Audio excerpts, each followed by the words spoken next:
continue, dayon order. Click on I agree and then click on submit. So now, ito yung mga pwede mong... Guys, pwede nyo na kunin lahat ng PSA certificates nyo via GCash, like your birth certificate, your Senomar, even your certificate of marriage, lahat. Okay, first things first, pag bukos mo ng GCash app mo, kailangan mo hanapin yung GLife. So, nandito siya sa Explore the app, scroll mo lang ng konti, hanapin mo yung GLife. And then, sa homepage niya, makita mo yung psahelpline.ph, click on order now. Now, you just have to agree that lahat ng mga information mo i-share katulad ng GCash number mo, name, at saka birthday mo. Check on this, check box, and then click on continue. And of course, meron siyang terms and condition, read through it, and then click on I agree. Okay, now from this, ito yung portal ng PSA Helpline. So you have to just confirm your first name, middle name, last name, birthday, and then kung tama lahat ng mga details mo. Now, if everything's correct, click on the send to male or female, and then enter your email address and then your mobile number as well. And then read through it, and then click on I agree, and then click on submit. So now, ito yung mga pwede mong kunin ng PSA certificate, which is your birth certificate, marriage certificate, Elisa, pwede ka na Elisa nga lang. Oh, hindi ma-Elisa. death certificate, Senomar, at saka Senodet as well.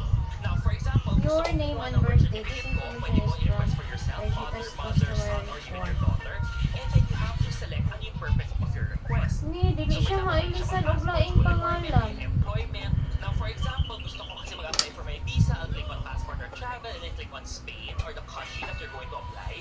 And then after you confirm, guys, pwede mo how would you like to receive the certificate. Dapat PDF napo kay download or GCash PDF. kay para I know makuhaan siya kang po may PSA. para meron kang original copy. Hindi ko GCash eh. Siya kasi usually require yung original. Now, after you click on next kasi, you have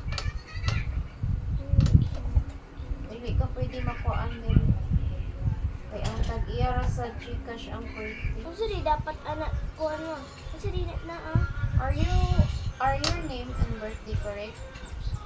Kasi di na Ano? ani. Please update your record with GCash. Sorry, we cannot accept your order via GCash if your name and birthday are not correct. Yang. So, ano order niya? Join pa. Ano ba? Roblox. Roblox. From this Roblox. Ayan, Roblox natin ate. Wala. Kita mo. Kanila ako. Sana to.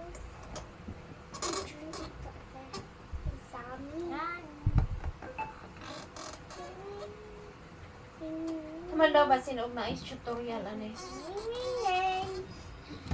Hindi na sa ikaw sa first. Ano? Badi siya.